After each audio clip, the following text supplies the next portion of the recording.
Welcome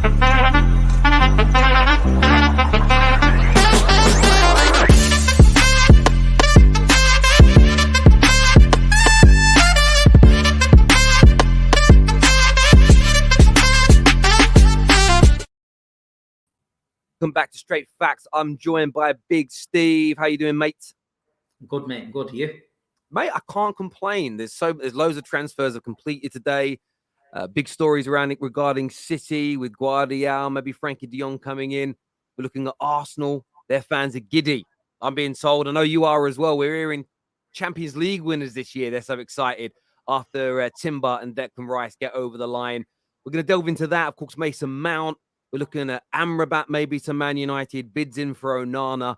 And of course, any questions the viewers have, we'll take super chats and member chats. All the super chats will get listened to. We'll prioritize some of our member chats as well. But viewers, please hit the like button. Make sure you are subscribing to the show as well. I wanted to start, though, with Man United. Mason Mount, the new number 7. No one saw that coming, mate. The number 7.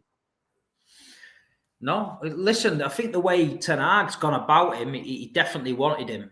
I think rival fans are like, well, is that going to change Man United a lot, Mason Mount? Only time will tell. But I think when a manager, he might have a plan in his head. You know, we've seen other managers buy players and it's not quite fit the groove, and then all of a sudden he's turned out amazing. I know he's a good player. And I think he is a tidy player. I think he's a steady player. But I think the United fans want this. I don't know. I think they want this big marquee sort of signing to come in and blow everyone's head off. I don't think that's going to happen at the minute. But listen, he's obviously, I thought it was this big Chelsea boy and he was Chelsea through and through and all this stuff. And Chelsea. Yeah, but the way it seems he's left and the way they don't seem to be too... Some of people are arsed, some are not, but it is what it is. He's a good player. I think he's a good character as well. I think a lot of people underestimate players' characters these days. I think it plays a big part in signings. I think the thing is with Man United over the last few seasons with Ten Hag, I think he had a lot of characters to deal with and a lot of people to get out of the club. So he's probably trying to change that ethos a little bit. He's trying to bring people in that are good to work with, good trainers, lead by example on the training ground, lead by example off the pitch. So, and I think Mason Mount ticks all them boxes. I think he's not that kind of player, but I'm just going to hold court on it. I'm just going to hold fire on it. I don't know. I think Ten Hag's got a plan, and I think, if he might do all right there. I don't know. But I don't think he don't scare any rivals. I don't think there's anyone quaking in the boots that Mason Mount's going to Man United. I think people are just like, okay, it's steady. But then you look at McTominay, you look at Fred, and you look at Casemiro, who's a great player, but he's only going to be going one way, in my opinion. Now he's only going to be going backwards. So, I think there's other midfield options as well. He needs to freshen it up. Mate, I agree. Look, I love the fact, maybe not that he got the number 7 shirt. We'll see. It's very iconic at my football club, and I'm a little bit old school. But I like the fact that we now know 100% this was a big priority signing for the manager. This wasn't just we'll get him because we need English quota. We'll get him because we can't afford anybody else. Because you'd give him any old number. You wouldn't be giving someone like that the number 7. So it puts a nice amount of pressure upon the manager, which needs to exist to help get you back to the top. But this is dependent on who else comes in. And a really interesting story today that is circulating and picking up. It's really funny because there's been 3 stories this summer from Italy. One was that we were going to get Kim Min-jae. And the British press never really picked up on it. And of course, that fell through. I think he's doing his medical today at Bayern Munich. But then the same Italian journalist said that they're also going to go for Onana. And all of their stories have not been all 100% accurate. But all the big British press are now saying we've bid. We're highly confident we're going to pick up Onana. The same journalists again now in Italy are saying that we've got a full agreement with Amrabat's entourage on personal terms, and that Fiorentina will accept a fee of around 30 million euros, which I think is cheap. And I believe if you throw another midfielder in like an Amrabat, then I really look at the Mount deal as being brilliant, because I think Mount was great in those attacking areas, helping to break lines, excellent on the press. But if we have someone else of high quality, like an Amrabat, next to Casemiro in that midfield, it gives us such a strong foundation, which we haven't had for a while. And it makes the Mount deal go from being a good deal to a very good deal because, as we all know, it's about the team. So, if we can then also pick up, we can bring in Amrabat and Mount for a combined amount of around 70, 75 million.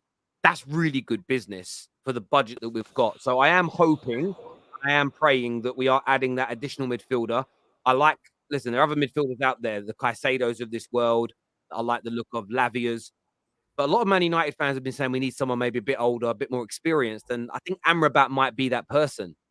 Having too many youngsters might be an issue. So look, I'm happy with Mount. I'm happy that we know he's a top target.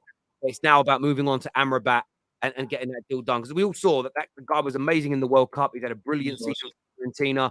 And if he can replicate that for Man United next to Casemiro, I do believe we can go to another level next year. I really, really do. And they're saying is Amrabat is he better than Fred? Oh, in my opinion, now again, I've seen Fred play a lot more than Amrabat. I saw every game he played at the World Cup. I probably watched about 4 or 5 Fiorentina games. I've read a lot about him. I believe he will be. I think he can cover the ground, similar speeds. Fred might be a little quicker, but he's got great energy. He's got great stamina. He's a better tackler. He's better at winning the ball. I think he's got a better passing range as well. Now, there's always the chance it doesn't translate to the Premier League. I think when you buy anybody from outside the Premier League, there's always that risk. But I'd be really confident in a player like him coming in and just giving us extra still in the middle next to Casemiro. For certain games, it means you can rest Casemiro and play Amrabat in his position and bring the Mounts or the Eriksen's in as well. So, yeah, that's what I want now. If we can go and get him, and then there should be money left to go and get that striker, get Andre Onana in, then go and get a really good number 9. And then I think we're set for next. I really then think we'll be set for next season to be a real. I don't know if we'll win the league. I don't believe we will because you're my favourites right now, City. But I believe we'll be a much bigger threat by improving our core in that way. So, yeah, for me, I'm excited about the prospect of it. I really am. Do you think there is financial constraints there at United, or is it paper talk? Do you think that they're definitely shopping within a budget? Because you wouldn't have picked Mason Mount out, you wouldn't have picked Amrabat out as Man United signings this season, even with financial constraints. You wouldn't have picked Onana really, because I think people are looking at Raya and that in net. De Gea, he's a great goalkeeper. He does make the odd mistake, but he's a good goalkeeper. But you don't know, it just might be a bit. I was impressed with Onana for Inter Milan in the Champions League final. I thought he was steady away, and obviously he's worked with him before. I don't know. Maybe it's just a different direction that Man United are going in. I've said it before on these shows. We did the Falcaos, we did the Ibrahimovic, we did the Cavani's, we did all these Schweinsteigers, Di Marias, all these sort of marquees where everyone gets excited and fucking tells everyone we're going to win the European Cup, and it don't work. Maybe this is just a low-key window where he's just adding a few little pieces to the jigsaw, keeping it low-key and ready to push on. Do you know what's interesting? The budget thing, I believe there is a restraint, but I don't believe it's this £100 million marker the media have said. They say that every year we spend more. But I believe Man United are pushing out this notion that we're skint because they're trying to keep the prices down. I think that's a sensible thing to do. I don't like when Woodward 10 years ago said we can do things in the market nobody else can. All that led to is our signing side costing more than everybody else's, and it was stupid because you waste money doing that. And I know there's a lot of football fans who think it's not my money, why do I care? But if you overbuy on average by £10 million per player and undersell by £10 million on average per summer, you're wasting £50-60 million, and you need that at some point for contract renewals and whatever else. Mount. There's something about this with Man United fans. All I keep seeing throughout the course of the season from certain Man United fans is, why do we always buy the obvious players? So a lot of the Baller FC guys who hate on Mount, hate the idea of him coming in, they're the same people that will say, why are we always linked to the most obvious signings? We then get Mount and Amrabat, who were on the tip of nobody's tongue 2 months ago, 3 months ago, and suddenly they're angry that we're not signing the right kind of players. For me, that's the element I'm excited about. The fact that we're profiling a couple of individuals who are a little bit left field. During the World Cup, everybody wanted Amrabat, I think. But then throughout the course of the season, the hype sort of died down until that Conference League final. But that's what makes me excited, Steve. I think maybe we're buying maybe for the first time in 10 years, we're buying the right players for the manager. And then look, in the early days of Ollie, we did that to a degree, but he was nowhere near the level of manager.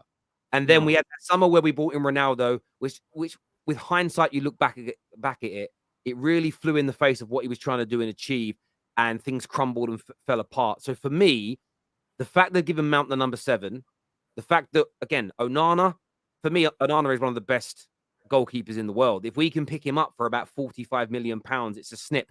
Very good shot stopper. And when it comes to his feet, he's every bit as good as Alisson or Edison. And that's one thing when I watch you boys, I'm so jealous that your goalie can just ping these passes around like he's KDB or David Beckham and find people. So, yeah, look, I'm a little bit, some of the signings are understated. They're not superstars, but there's an element of me that's really excited about that. But either way, we spend that money. There's big pressure on Man United to perform next year. There's nowhere to hide. Challenge for that title. Try and win more trophies and do us proud in the Champions League at the end of the day. I don't want this. I don't want to go. We're not in phase 2 to phase 3 to phase 4. It's let's start. I don't expect us to win because you are better than us. Arsenal are better than us. But I expect us to be competitive next year, 100%. Yeah, I think United had a good season, to be fair. When you look at it from where they was, the way they started the season as well, a couple of early shocks and people were thinking, you know, Ten Hag might have bitten off a bit more than he can chew. But no, I think they'll do all right. I think they'll do okay. I think you're right. I think it's just a different direction he's going in. He doesn't have to bring in... I know Man United fans demand superstars. I know they demand this level of player, but sometimes you've got to be the boss and you've got to take a step back, and no matter what the fans demand. I think United have been guilty in the past. The Ronaldo deal came out of left field because they heard City was interested in him. No matter what happened, it was a knee-jerk reaction by the whole club. And there was a lot of sentiment involved. There was a lot of Ronaldo loving involved, and they got him. And he had a good season, but he left on bad terms, and he's shown United up. He showed another side to United talking about the facilities and that, which he didn't need at the time. Ten Hag's came in now. He's changed the mentality. He speaks well. He seems to have a connection with the fans, which I think was missing at Man United. I think people loved Ollie, but they loved him because they felt sorry for him. You know, he'd come out after a game and he'd be very, very quiet, and he didn't really give you that optimism, you know what I mean? And Ollie Gunnar Solskjaer finished second, you know what I mean? And he had a good run, but he wasn't that man. Whereas Ten Hag will come out and he can break it down tactically. He's not afraid of saying things. He come and said there's going to be eras come to an end. He did his little speech to the FA Cup final, which it didn't work, but you don't mind managers like that. At least he's got a pair of bollocks to go out and say to Man United fans. And the pressure on anyone at Man United is different. This is where Mason Mount's going to learn a bit of a harsh lesson, I think, in my opinion. He's going to go to Man United. It's different. It's different than Chelsea. And anyone can argue and say, no, you're talking shit, Steve. Trust me, it's fucking different. So Jadon Sancho has realised that, you know, once you're in that Man United goldfish bowl, it's coming from all angles and there's no hiding. There's no way to get away from that. You know what I mean? And Mason Mount drops a couple of stink bombs at Chelsea's. Mason Mount from Cobham, and they all love him, and he gets away with it and he goes again. Drop a couple of them stinkers at Man United, mate, and you've got fucking millions on your case, literally millions on your case overnight. And then I think Ten Hag knows that. And I think, listen, if I'm a Man United fan now, the season have just had, Ten Hag as manager, a potential takeover, I'm going to be happy. I'm going to be happy. Mate, I'm the same. I'm cautiously optimistic about what's kind of going on. There was a comment from a member here that said, "You're only saying that now, though, Terry. Onana wasn't that good before he went to Inter." But again, I can only judge a player as of now when we're buying him, and he's over the last few years he's gone to another level. And during that Champions League final, all and sundry were raving about him. Now that he's suddenly, I'm not saying you're doing this, Dom, personally, but now he's on the edge of joining Manchester United, and Fabrizio Romano has just tweeted since we've been live, actually, and stated that United and Inter are now in direct contact. It's one of the reasons why I keep saying to people, don't ignore the Italian press, because they were ahead of this before Fabrizio's and Ornsteins and Jacobs are over it. So that's why I'm quietly optimistic about Amrabat right now as well. But he was being raved about Onana. Now suddenly he's linked to Man United, and actually this isn't good and that's bad and you shouldn't do this. And by the way, if we were buying Raya, if we were buying Costa, there'd be a reason for people to dislike it. It's a brilliant signing for Man United. And Onana himself, I go by what Pep Gvardiol said about him. it makes a goalie like him makes it very hard to press a team. Because if you press with 4 or 5 people, they'll ping a ball into the middle now where there's space, and Man United need that. This here said, we'll come to anything that's Arsenal related. We'll come back to later on the show. Thank you, Dominic, here, and thank you to Peter for both becoming members of the channel today. It means a great deal to us. It really, really does. But yeah, mate, overall, I'm happy with what Man United Glazers in is trending. I know that's the final part now. If we can get new owners as well, then happy days, because we've got to fix those leaking toilets and leaking roofs and everything else. Sick of talking about them. I know we've got to improve them areas as well. You know, we've got to look the part again. But yeah, I'm very, very happy. I'm very, very happy indeed with the direction that Man United are going in. And yeah, Sears says Terry Amrabat is a good addition to Man United. He's 27 and watched him at the World Cup for Morocco. Yeah, he is. I think he'll be very, very good. It will give us the improvement of Mount and say an Amrabat would have compared to Fred and McTominay is night and day. It's night and day, the difference. We then just need to add a number 9 or another goal scorer up front, someone to take that pressure off of. No, not the pressure off Rashford. The pressure should be on him to score, but not if he don't score. Who the hell else will? And I'm not like I'm being serious with this. I still think there's a sting in the tail in this Harry Kane thing. I think Man United will come back in for Harry Kane. I've said that. I don't see Harry Kane going abroad. Harry Redknapp did something recently, did a conversation with someone and said he's just having a massive gaff built, Harry Kane in London. He ain't going abroad. I don't see him. I think that Premier League record's within his sights. I think he's comfortable over here. I don't think he's got anything he needs to prove abroad. I think for an Englishman, captain of England, to win the Premier League is more important. I think he can go to Bayern Munich and score 30 goals a season, win the Bundesliga. Is anyone going to be asked? No. If he goes to Man United like Van Persie did and takes Man United to a Premier League title, I think people are asked about that. And I think people will stand up and think fair play. Because Van Persie, you know, we talk about him at Arsenal, he was good, but he never got him over the line. But when he went to Man United that season, Man City had an awful transfer window. They bought Scott Sinclair, Javi Garcia, Jack Rodwell as defending champions, and then United got one piece in, bang, won the league. So United, you know, if they you know, go under the radar, sign Mount, Amrabat, Onana, and then all of a sudden, late in the window, we heard they've gone and signed Harry Kane, and no one's had a better window than them, to be honest. No, listen, I totally hear where you're coming from, and I feel like United have walked. This is fan theory. It's hope. It's not based on anything I know, because I'm not in the know. I'm a YouTuber, but I just got a feeling we're stepping away to see what goes on. I think Harry Kane, though, needs to push. Whether he wants to go Bayern Munich, Man United, Chelsea, whatever, I think he needs to push. Chelsea's one I think might. Well, they might. And this is the thing. I don't think Levy will do business with them because of the problems between the two clubs. But most footballers are not loyal. And they have no footballer has any reason to be loyal, because if there was a better striker that Spurs could sign tomorrow than Kane, they would. If someone went to Daniel Levy, look, this kid's 50 million, he's better than Kane, he'll score more than Kane, and he believed it, he'd replace Harry Kane. Like, clubs are less loyal to players than players are to clubs. So he'll join Chelsea. And if they let him go for nothing in the summer and he joins Chelsea, that is a much bigger problem than letting Man United have him for 90 or 100 million pounds. Listen, Tottenham have got a new manager, one that the fans didn't want. He's come from Scotland. He is quite a different manager to what they've had. Now's the time, if you want to get this Harry Kane slate wiped clean, now's the time to take some dough. Yeah.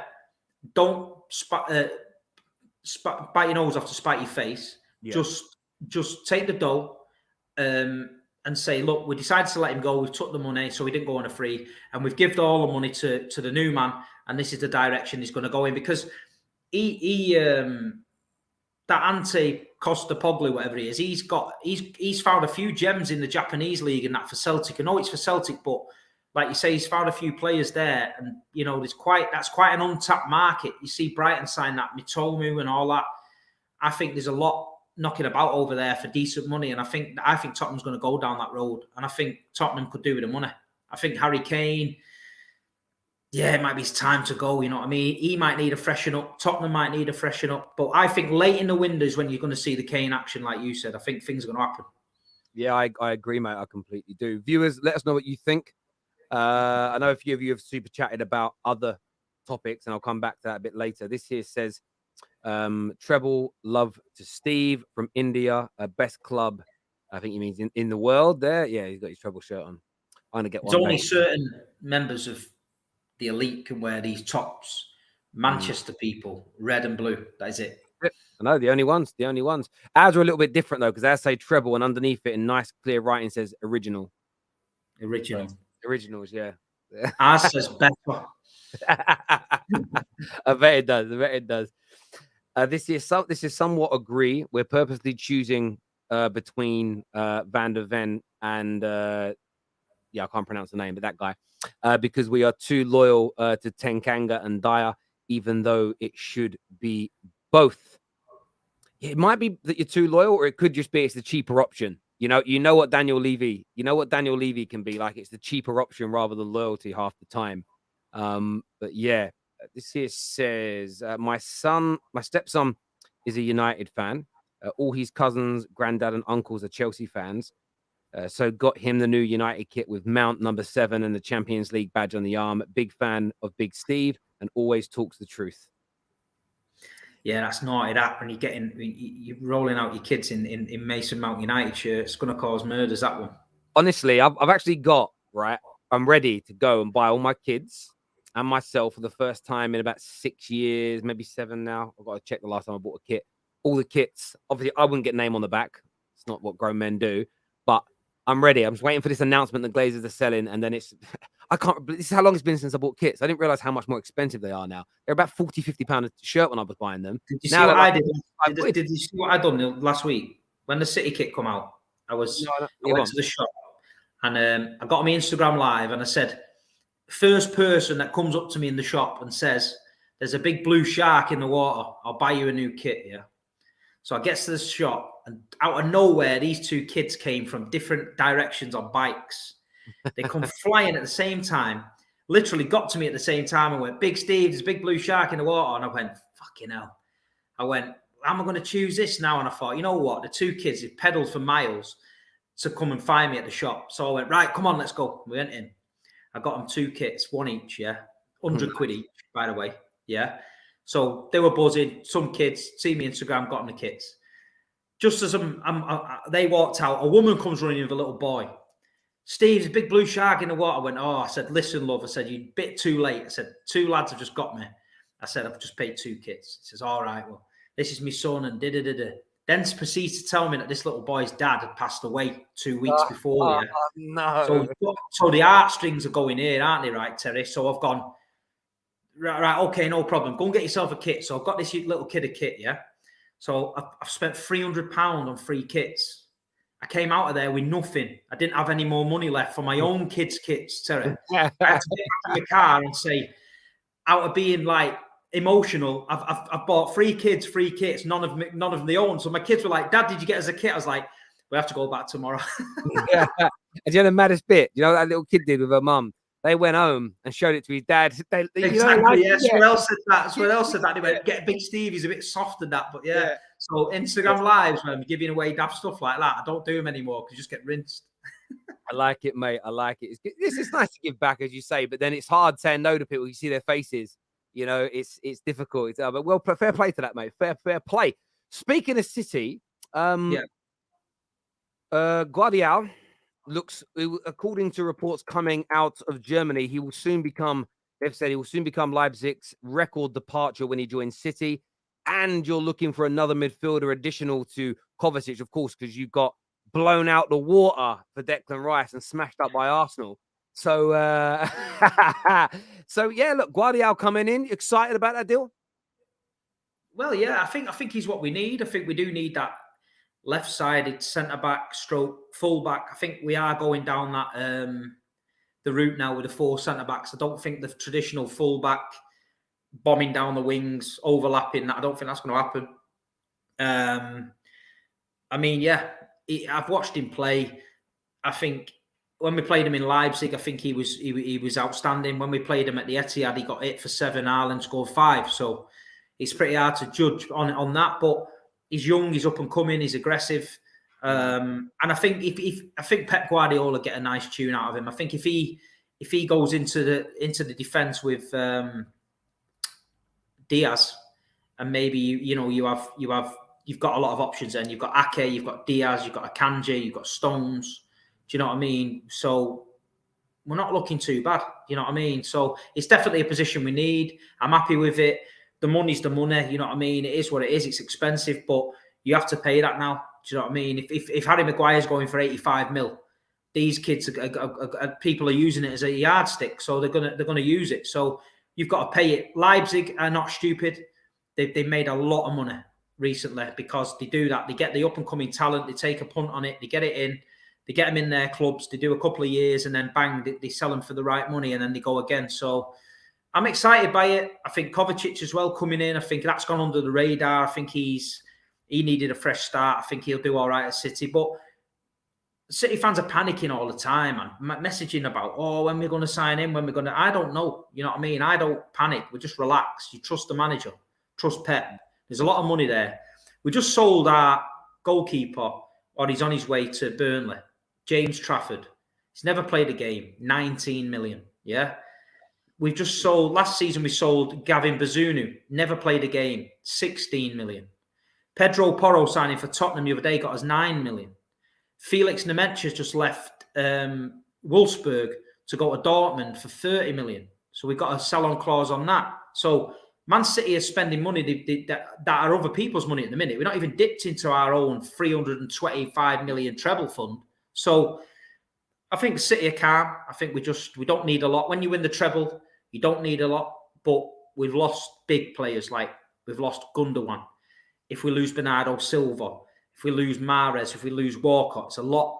It's a big, chunky team, mentality and everything. So I'm sure Pep knows that. I think Gvardiol will come in and freshen up the back. I think Kovacic will just come and I think Kovacic we can trust if Rodri gets injured or we need him to come in games. I think Calvin Phillips will probably stay.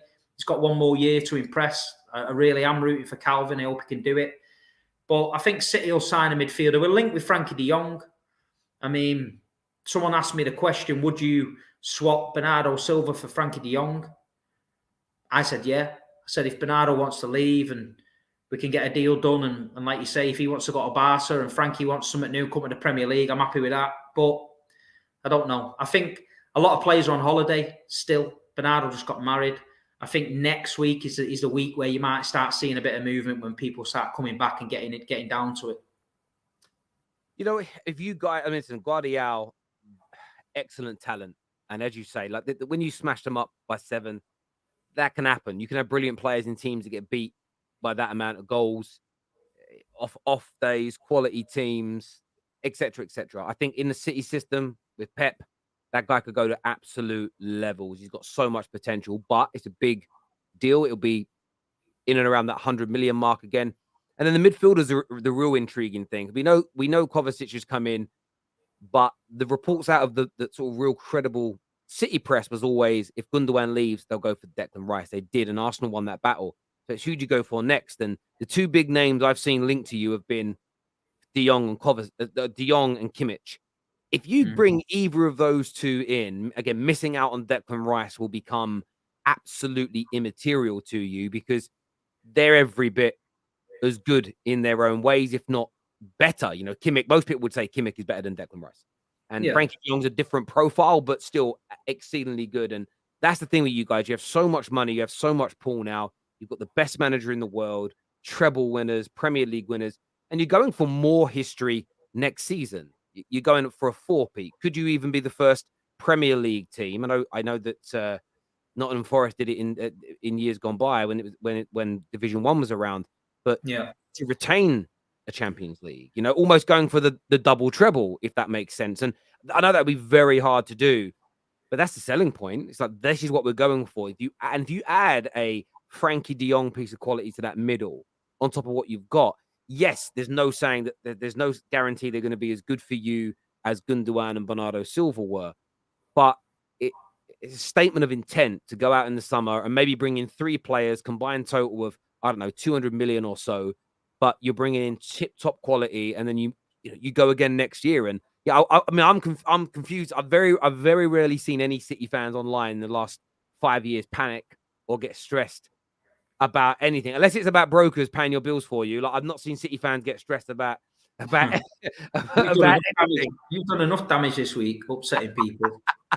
I should watch You know the what I mean? videos then. I didn't say you did it. I just repeated what the People documentary don't said. just see a headline and blow off. You know what I mean? But now listen, it's listen. I can't lie. There's a lot of worse clubs in the world than us. So we don't. Years ago, used to panic about signings. Used to be shitting yourself all the time. Nothing's happening. No one's getting any business done, and used to panic. But you know, at the minute, we just got to tick along nice. You know what I mean? We got to tick along nice. We just got to make sure we do our business, and I think we will. Sometimes you let a lot of people shoot the shot first, get their stuff out of the way, and then once they've got the business out of the way and the budgets have gone, things can happen late on in windows, and things can happen late, and then that's when you think, don't show your hand yet, just steal a march late on. But we'll see. I'm confident we get people in. I'm confident we're ready. We'll be ready for the Premier League next season. I think one season we're going to start a Premier League fast. We always start crap. We're going to start fast one day, because if we start like Arsenal started and we get our noses in front by Christmas by any amount, then it's game over. Because we're always lagging behind. We're always lagging behind. Mate, it's going to be very hard to catch City next year. How are City fans feeling right now? It's only a month and a bit until that Premier League starts. Is there a feeling of confidence that you guys will be just as strong next year, or is there a worry that maybe some complacency might? I don't think anyone gives a shit, Terry. I think everyone's living out on the treble. Everyone is on the treble. We're champions of Europe. Just watching Rodri curl that bastard in the bottom corner and watching us all go mad. I watch it every day. I bought a European Cup this week. I've got one, proper replica one. I can't stop looking at it. It's something I never thought I'd see. And I think City fans are still, I spoke to a few today, said still not got over it. So I don't think we're even thinking about it yet. The Charity Shield, they're on about boycotting the Charity Shield because of the kickoff times and that. Booked our flights for the Super Cup. So being a City fan right now is decent, you know what I mean? But I don't think anyone's worrying just yet. I think when they get back for pre-season, when we start having a weigh up of the squad, see who we've lost, I think if we've lost a few big names and we haven't replaced them, I think people will panic. If we've managed to get a few in over the line and we're looking good, I think you just got to be confident and be ready. And listen, we'll be ready. With Pep Gvardiol as manager, one thing for certain is this Man City team will always be ready. Well, because he's already working now. Even if he's on holiday, he might be back by now. I don't know. But he'll already be planning. And there's a comment here that says City will miss Gundogan. You will see next season.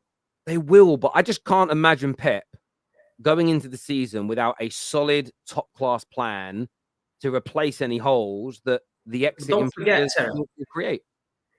We sold Zinchenko, Gabriel Jesus, and Raheem Sterling. And Fernandinho last season.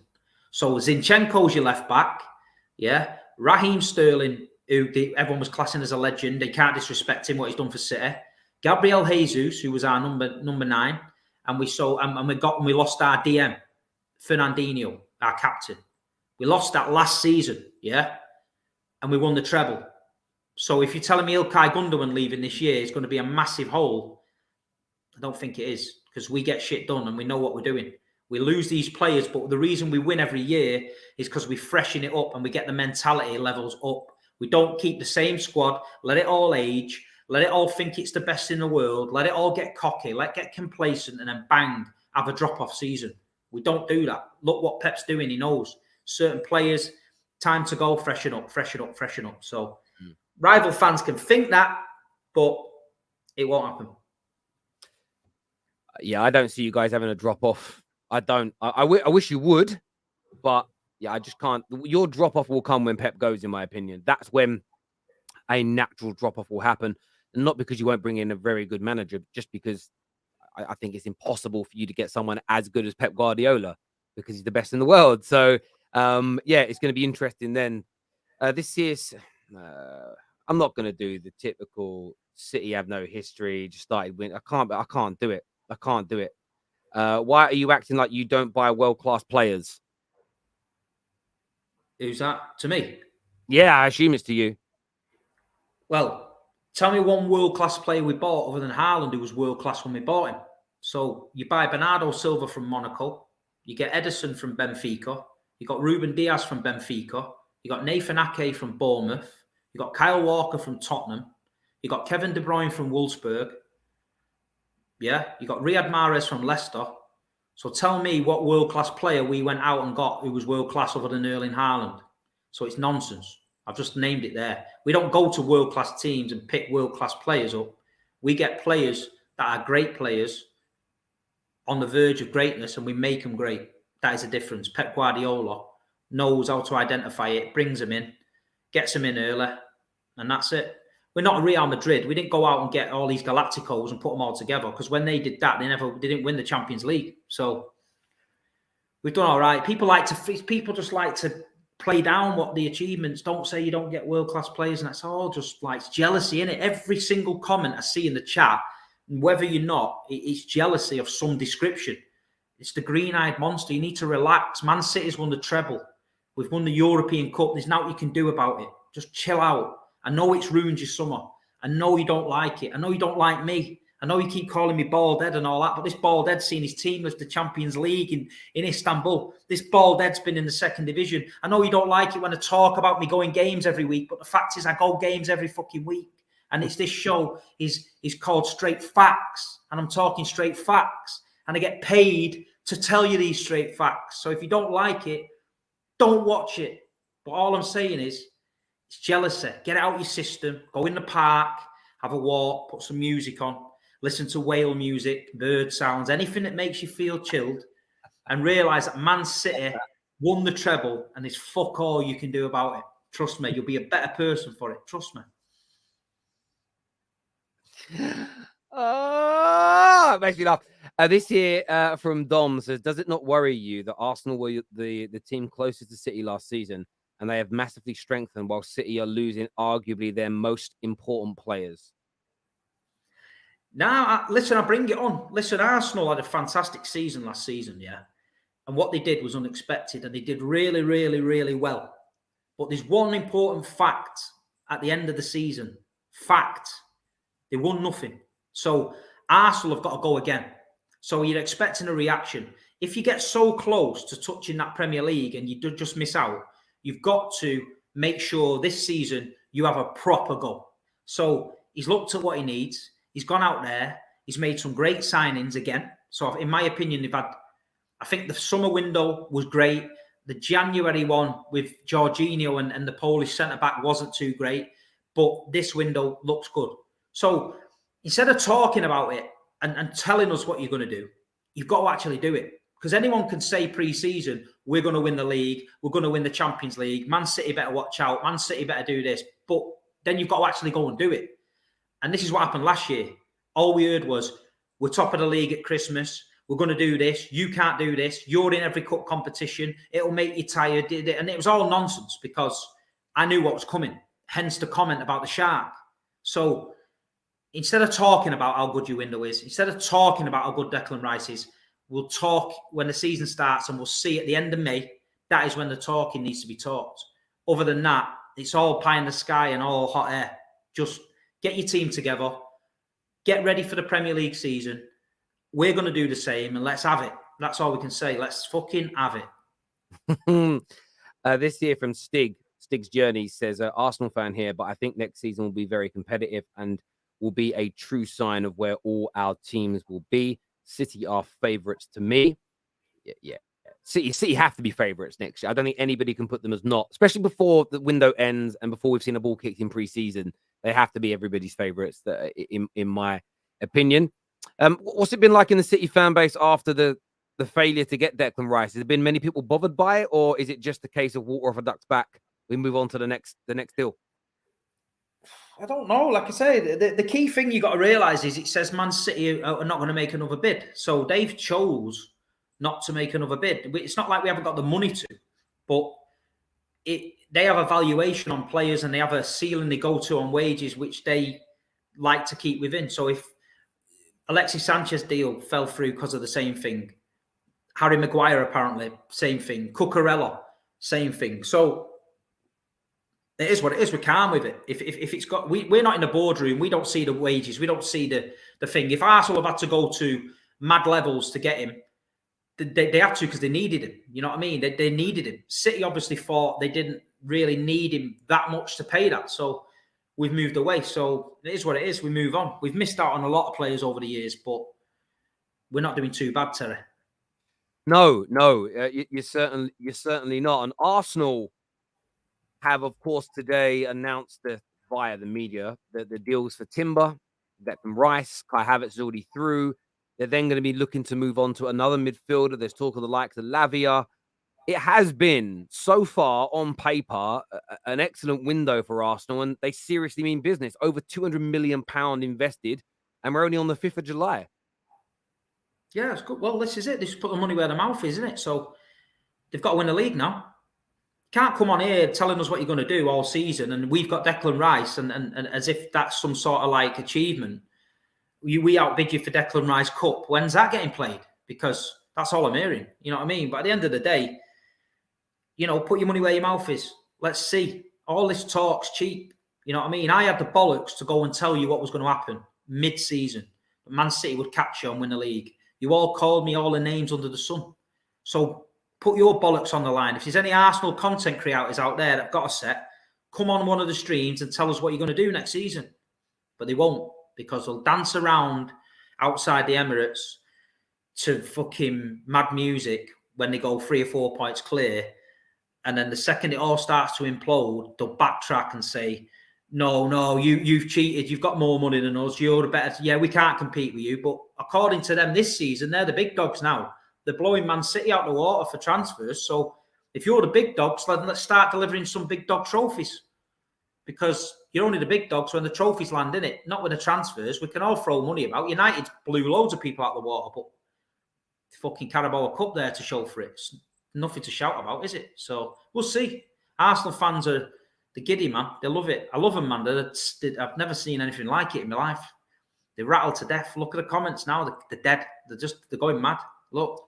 Well, if anybody wants to jump on the show, I'm happy to share the link. If you want to respond to what Steve has said, we can add another person onto the screen. So I'll actually share it. If you want to call in, you've got every camera on though. You've got to be showing us who you are.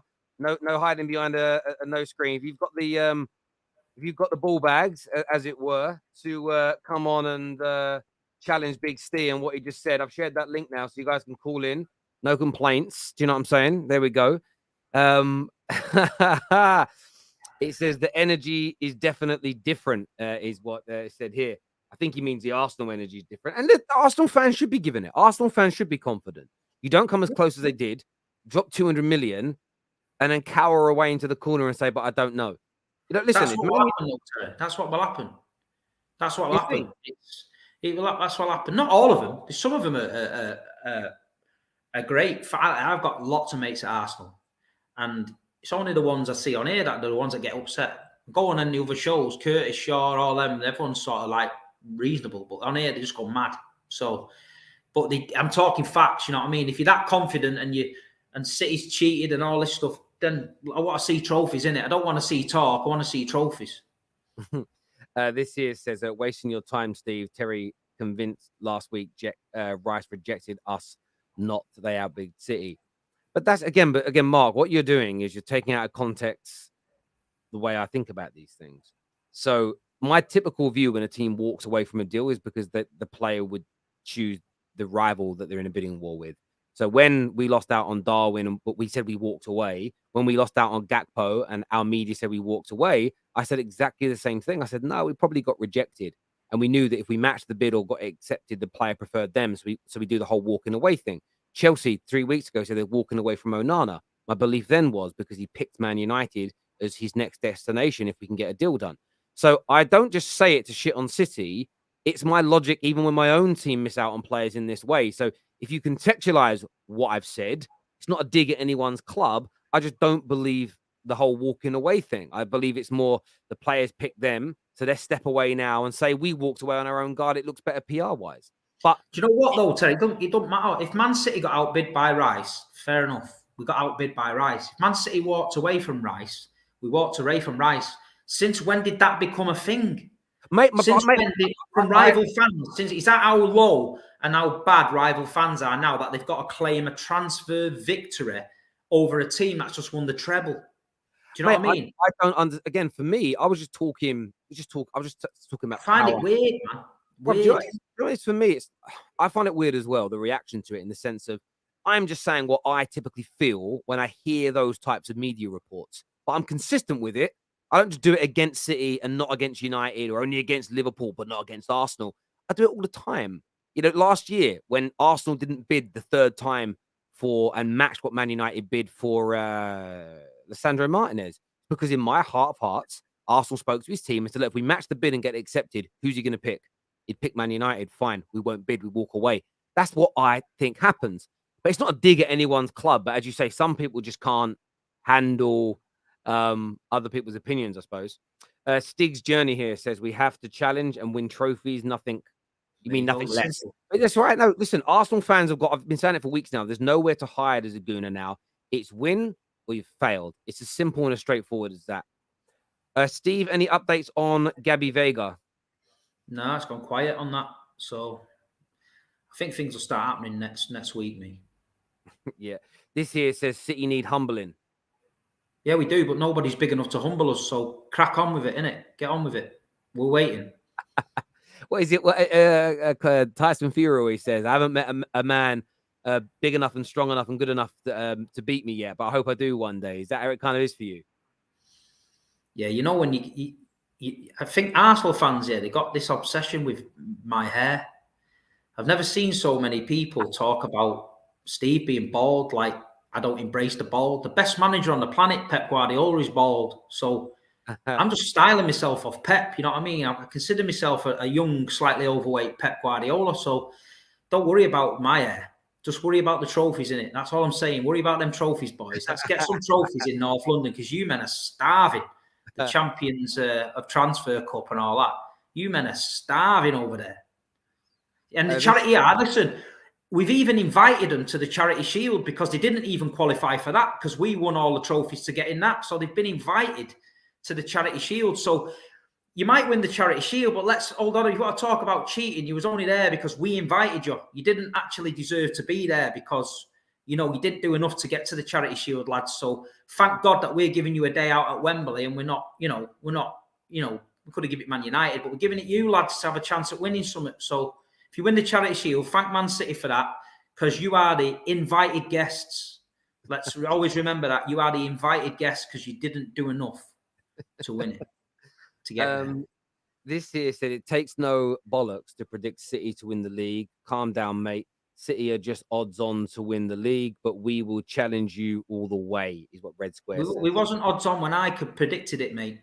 When I predicted it, you was 8 points clear, and apparently we were coming to the Emirates and you were going to do us in. But look how that happened, and look what went on there. And straight after that, your arse fell out, and then it was a downhill slope from then, lads. So, but I'll see you at the Charity Shield anyway, innit? You know, the invited guests.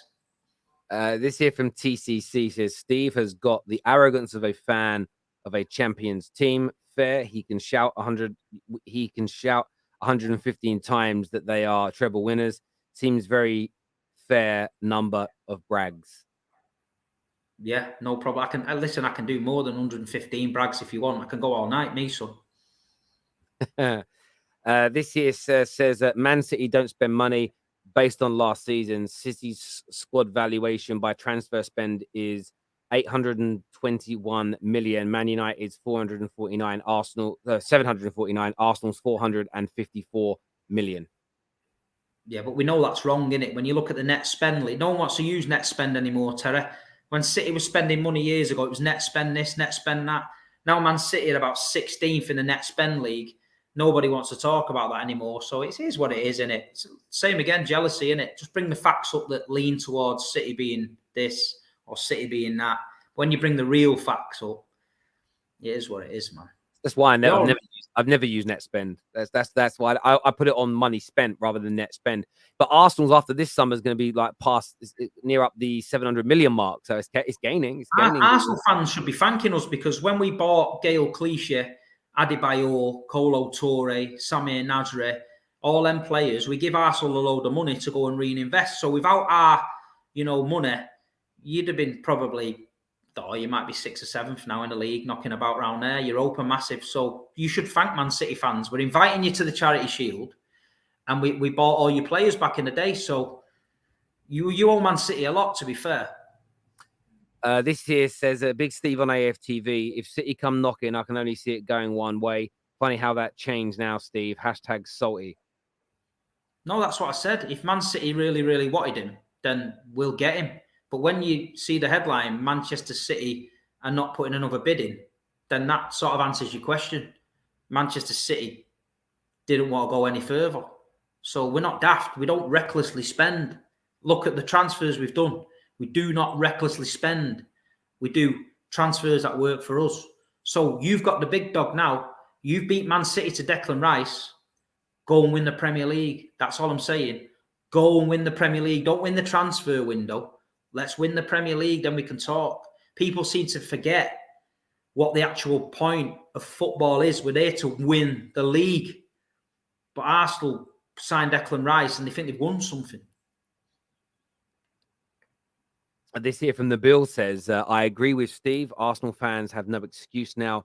They are praising Edu and Kroenkes and Arteta. So coming next season, they can't be the problem now. Remember that. That is very, very true, Nabil. You know, you can't be praising it and saying it's amazing and then use it as an excuse if you fail. Rice's dad called City plastic fan base is what number one waffler says here. You carry on reading the newspapers, mate. Jesus Christ. We heard this about Bellingham's dad and someone else's dad. You know what I mean? Come on, man. Grow up. Didn't happen. This here says, Steve, if Man United gets Qatar, then Qatar don't need a broker to pay Man United's 30 million payments for 2 years. Hope you guys have a nice day. I'm having a great day, mate. I'm having a great day. I'm going to go home in a minute. I'm going to watch Rodri again score, curl it in the bottom corner. And then after that, I'm going to go and watch Man City 2, Man United 1 in the FA Cup final where you blew the treble. You know what I mean? Where you could have ended the treble. I'm going to watch that. Then after that, I'm going to go and watch the season review and watch Man City chase Arsenal down and win the league. So I'm all right, but don't worry about me. My night's sorted. It's you lads that are all going around the internet talking nonsense that needs to be worried, not me. I'm watching Emmerdale tonight. That's what I'm watching. There you go. This says, I would love another midfielder. Any truth in Frankie, or is Lavia still the more realistic one? I think for Arsenal, I think Lavia is more realistic. There's talks of Tchouaméni, though. I've not seen any credible links to Frankie de Jong. I have seen real media outlets talk about Tchouaméni, but let's see what happens with that, because this is an interesting quote that's just come out from Al Khalifi on Mbappe. He has come out and said that we do not want Mbappe to leave for free in 2024. Our position is clear. If Mbappe wants to stay this season, we want him to stay, but he has to sign a new deal. We don't want to lose the best player in the world for free. It's impossible. That could play a part in Arsenal or somebody else picking up Tchouaméni, because Madrid may need to pay for him this year, and they may need to sell to do it. So that is a big saga to keep an eye on, because I think that's interconnected in many ways. But yeah, look, I think if Arsenal had another midfielder, if they had a Frankie or a Tchouaméni to Rice and Kai Havertz and Timber that's come in, listen, no more excuses. That is a fantastic team, a manager that's been there 4.5 to 5 seasons, who's developed his squad, has spent 750 odd million, challenge and win trophies. Arsenal are back, and they've got to deliver. Simple and straightforward as that. This here says, big up Steve, Big Steve and Terry. Thank you, CJ. I appreciate that. We have a few people that want to call in and have their say on here. Get them on, man. I think it's Gabe. We're going to go to Gabe first of all. When his camera. All straight facts, though, yeah. We don't deal with bullshit. So if he's not got facts, then get ready to turn him off. I think Gabe might have gone. We're going to go to Olu. We're going to go to Olu then instead, right? But what I've got to do, I'm going to bring Olu in. He's back. He's on now. But what I need to do is just change the background to this, and then do this. And there he is. Olu, how you doing? I'm good, man. How are you? I'm very well. What do you want to challenge Big Steve on? Yeah, well, first of all, Steve, can you smile a little bit, man? I know you like to play this arrogant character, but just smile a little bit for me, man. I'm happy, mate. Honestly, I'm happy more than you know. Remember Pep saying that, more than you know. That's it. No, more than you know. Listen, as a City fan, you should be happy. I'm not gonna hate on that, but I think there's a few things that you say which I think you sort of warp it in a way which doesn't make sense to me, and I think it's just sort of telling half truth. So let's take first of all the whole net spend, and everyone uses net spend, and people don't put things in context, right? So my daughter is here. The problem with when people say Man City bought the league is because your owners are cash rich. Every other team don't have cash rich owners in the same way. So you look at the Crown case, it's mostly assets. They have to sell to make money, or they have to take loans. You look at some of the other owners, it's the same thing as well. So this whole thing about net spend, the reality is that Man City can go out and actually buy a player tomorrow without thinking too much about it because they have the cash to make it more. Oh, there's my daughter in the background. They have the cash to make it more appealing to other teams. So you take Arsenal, for example. One thing that we say about us is that we, that we, she's distracted me now. That we pay in installments. Well, the reason why we have to pay installments is because for that exact reason, we have to essentially find ways of raising revenue or raising cash or capital to pay for these players. So in a way, City do buy the league. That's not a shot for me because I think in the end, you have the owners, right? No one picks the owners picks the club. But to sometimes turn around and just say, oh, we don't do this, it's actually factually incorrect. In a way, you should just say, you know what, yeah, we bought the league, but so what? We're still the champions. So that's my first bone to pick with you in terms of how sometimes you twist it and, you change sort of the idea from how much spent, as the other chat said, to now saying, oh, it's all about net spend. For me, net spend is irrelevant. It just means that you guys are very good at selling the players that you bought. And then also, you have wasted money. So the likes of Mendy, for example, was a waste of money. I mean, you can agree on that. You've bought defenders in the past. I mean, the amount of defenders, sorry, I know I'm talking a lot. And the amount of defenders that Pep has bought shows that actually you are willing to spend money to fix a problem. So for me, don't hide away from saying that and don't twist it because that's just the reality. But what do you say to that? First of all, the Mendy case is a bit special. So, he's in jail. So we can't really say much about him. So, but Manchester City is a football club. We spend money in the early days. Yeah, of course we did. But look at us now, the players we sell. You don't want to talk about net spend because you just said that we're good at selling the players. The academy last season raised 135 million. We bought Erling Haaland for 54 and we bought Alvarez for 14. So are they not good signings? They're fantastic signings. I'm not saying you're not great at signing players. You've got to give credit to Man City when they do things right. They didn't go out there and spend 85 million for Maguire. They didn't go and buy Alexis Sanchez and pay him 600 grand a week. They didn't go and above and beyond for Declan Rice. They backed away to what we, seem viable. For the last 6 years, the trophies that we win, when you win trophies, you get money. The revenue, everyone wants to be a part of Man City. So our owners have been putting big chunks of money in the club for many a year now. It's been running itself. So performance on the pitch, performance off the pitch, academy sales. So we're entitled to spend that money because we're all under FFP. So we can't just go out there and replace a player if it doesn't work within the constraints of it. But I just think it's an easy cop-out for rival fans to come in here and say, you bought the league. Because halfway through the season, Arsenal were top of the league by a long way and they were looking they're going to win it. We was having a crisis. Pep Gvardiol had to make tactical changes, change personnel. We had to go to a flat back four. These are things that won us the league. Nobody bought anybody in the middle of the season to win City the league. We had to deal with it ourselves. And that's why Pep Guardiola is the best. So I just think it gets tiresome from a City fan because all people say is when we win, all you say is you cheated, 115 charges, you bought the league, Pep Guardiola's going to leave. What happens when the Sheikh gets bored? It becomes tiresome. I do these shows every week. I listen to them every week. I'd rather someone just come out and say, do you know what? Manchester City have done it right. They'd spent money in the early days. They've got up to a level now where they're earning their own money. They're winning trophies. Every year they're making 2 or 3 positive signings. The academy is unbelievable. They're buying football clubs or crown. Or rather somebody come out and just say, look, because everybody now wants oil money. Everybody now wants a Sheikh. The other year they didn't want that. Well, that's the difference. And I know. I just don't want to. I just don't listen to people throwing derogatory terms at Man City because a lot of it's jealousy. At the end of the day, if a Sheikh came knocking on any club's door, all the fans would be going wild wanting a Sheikh. All of them. I agree with you. Listen, I'm not, again, like I said, I'm more balanced in this in terms of saying that. I understand what you're saying. Look, Okay. No titles have ever been bought without. I mean, apart from maybe Leicester, no club has actually ever won the title without buying players. So in reality, I agree with you. Everyone buys the league in some shape or form, right? But I think that when Man City fans get too defensive about it and don't accept the fact and say, look, yes, we did buy the league, right? We did spend a shitload of money. And yes, our net spend is great because we've sold players.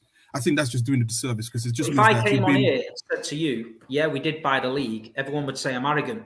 So I can't win. Listen, I understand that. And I'm not going to be like everyone. Well, I only come on and defend Man City as a club because I know the good we're doing. I know the way it's being done. And I trust my chairman. My chairman came out and said, we will address these charges in a few weeks' time, whenever, and I'll have strong things to say about them. So if you was an Arsenal fan, would you not back your chairman? Would you not back your manager? Would you not back your club? I do the same. So people might not like it, but that's just me. And I'm not one of these fans that sits in my bedroom and slags everybody off. I'm there week in, week out. I'm invested in my club more than probably I'm invested in some of my family members. So of course, it's a part of me, innit? So that's why I defend my club passionately, because I feel like we're there getting stones thrown at us all the time. No matter what we do good, someone will always have something bad to say about it. And that's why I've just got to try and filter out the clowns from the genuine football people. And once I do that, then like you're having a genuine conversation with me now, I talk to you about football all day. I know you're a genuine fan.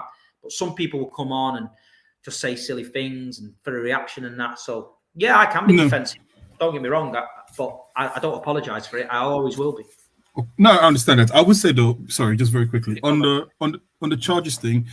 I mean, the thing is that there's no smoke without fire. Now, whether Man City are guilty or not, that'll be proven in court if it ever goes to court or whatever the arbitration is, right? But I think we can say there is no smoke without fire. There are things which I saw myself, which I thought didn't make sense. Now, I'm not a financial lawyer, so I'm not going to be able to go into the details and say, okay, this is the code and this is what was broken and this is the evidence, because again, we haven't seen the evidence as well. We just sort of. Most people say it as banter. The reality is that we don't know what we don't know. My thing is just that there were things which looked a little bit shady. The one that really stuck out to me was I think it was X1Bet being the official partner of Man City in Asia. And when I went to their LinkedIn, it was stock images of they've taken from the internet of the CEO and some of the workers. It was really about, I think it was 15 people. And then the reality is that a company of 15 people sponsoring a giant or growing giant like Man City just didn't make sense. But I'm not going to turn around and say Man City are guilty because it's in the end, it's innocent before proven guilty. Everybody already has. That's what I'm saying. So it's not a fair shout, is it? Because you go on these shows and everybody, we've been charged with alleged breaches, but already says we're guilty. So if we come out now and they say you beat the charges, people will say you've paid them off. So we can't win. We know that as Man City fans. We don't care. All I'm doing is I'm a football fan. I'm not an accountant. I don't know what goes on in the boardroom. I'm a Man City fan. So I'm here to talk football. I think it's a very easy cop out for rival fans to come on and talk about charges that they don't know nothing about. You don't know about them. I don't know about them. Terry don't know about them. We're all reading hacked emails from WikiLeaks and things like that. Listen, let the lawyers deal with that. And then one thing I've always said though, if Manchester City are guilty of anything like that, I will come on here and there'll be nobody more ashamed than me, because that's my club that I spend my money on week in, week out. So I want to know as a fan what's been going on. But at the minute, no one's been charged. No one's been found guilty. It's all going through the courts. Let it go through the courts, process it. At the end of the day, I think people need to be football fans before they want to be accountants. There's too many Instagram accountants on here that are already making the mind up. And at the end of the day, it is what it is. We'll see. Mm-hmm. Listen, Olu, I really appreciate you coming on, mate, and getting involved and everything else, mate. We'll chat to you again another time. Top man. Definitely. Thank you, bro. Thank you very much. Thank you very much indeed. I've done this and I've got to do that and then do that. And then we're back to normal now. That's the right setup. Yeah, cool. Yeah, listen, each to their own. Fair play to him. Came on, made his points. Yeah. Respectful. No, that's how we want it to be. I don't mind that. This here says, Steve, have you watched the City documentary yet? I've watched loads of documentaries. Which one? The one about the charges, I think he means. Yeah, but who made the documentary? I don't know. I watched Piers Morgan rant on the other day about charges that were 3-4 years old that didn't make sense, which we knew was cleared in them documents. And I just think he did that to have everyone over because it was just a waste of time. 115 plus one charges, fair play, and you would be. It's 115. That plus one thing's not happening. That's an old charge. It's in with them 115. So that's how much they know. Absolute shameless from your fan base. Stop blaming City and start putting accountability on your club for lacking ambition. Shame on. I'm ashamed to be a fan. All these rival clubs blame Manchester City for their failures. Simple as that. While secretly looking up to Sheikh Mansour and thinking, I wish my club was run like that. That is as simple as that. And at the end of the day, when they get it out of the system and they realise that their club is not run like that, then they concentrate their energy on trying to find out why. Then they might get somewhere. But up until then, keep throwing hate at Man City. We'll keep winning trophies, and Big Steve and his bald head will keep being arrogant and winding you up. Simple. This here says, but the whole point is without the money, Man City wouldn't be in the position they are in now. Exactly. So no, we know that. We know that. Manchester City were nowhere near the Premier League title. But the fact is, you've got to get round your head. You can't go round saying the fact is Man City without money, Man United without money wouldn't have won anything. Liverpool without money wouldn't have won anything. Do you know what I mean? Newcastle without money wouldn't come anywhere near the top four. So it's all a load of nonsense. We've got the money. We are considerably richer than you. So get used to it. And we're champions of Europe and we're earning dough left, right and centre. Just get used to it, man. Harry Enfield, great show that was. Harry Enfield. That's what it reminds me of all the time. I feel like saying that because we are considerably richer than you. And yo, I think they were Brummies, weren't they? But considerably richer than yo. No. All the kids are like, what are these old men talking about? We have to come for City's throne. No more weak banter from our fans and club. We're back. I respect that kind of level of fan who says, we're coming for you next season. You watch. And I think I like that because he's confident in his team. I want everyone to be confident in the team. I don't dislike that. But what I'm saying, it's the mid-season backtrack. If you've got that energy and you're going for it from day one, stick with it. Don't get so as soon as you get a wobble and backtrack and start blaming everything else. You know, just go for it. And that's if you're backing your team, you think you're going to win the league, say, Steve, we're going to fucking win the league. You watch, I'll come on here every week and we're going to win the league. I respect that from a fan. Don't shit yourself at the first sign of turmoil and backtrack and start blaming 115 charges. That's what I'm trying to say. I hear you there. Steve, Terry's lying. He's watching Love Island. No, I do not watch that show. Enjoy whatever you are watching. Soon you will be waiting for your CEO, waiting for your CEO to be fired and your club relegated to the Championship due to cheating. Is what Nabil says. I love that. I hope so. Because you know what, Terry? I'll be honest with you. Imagine getting relegated to the second division again. Yeah, with Erling Haaland up front and coming back and winning the Premier League again. Be great. Can't wait for it. Not even seen a City fan. Never seen a City fan 8 years ago, is what Carl says here. I've seen plenty of them. I saw a lot when I lived in Manchester as well, actually. In the long run, only Newcastle, Man City, or maybe Chelsea will be competing for titles. Cash rich will be the new meta. Liverpool, Arsenal can't compete in the long run. Bookmark this, is what Nabil says. Maybe. Stop saying everyone would want a Sheikh owning their club given the opportunity, Steve. It's simply not true. I think you're lying, mate. I think you're lying. This also says here, not for nothing, couldn't care less about City's charges. I want to see Arsenal beat City at its best. There you go. He's a good guy, man. He gets it. He wants best for Arsenal. I like them fans. The bedroom dwellers, they need to realise that, get out of the bedroom, bit of fresh air, and stop talking shit. There we go. Listen, viewers, I want to say thank you to all of you for tuning in. Steve, always a pleasure to sit and talk a little bit of football with you. People, we're back tomorrow with more content. Top 6 at 6 tomorrow. Sam on Friday. I might actually be taking my first weekend off in about 4 years this weekend, so we will see. Go for it, man. Got the kids alone So it's like, yeah, I might just have 2 days of like just chilling. But listen, people, hit the like button before you leave. Make sure you're subscribed. Until next time, take care. Goodbye. God bless. And I'll see you all again very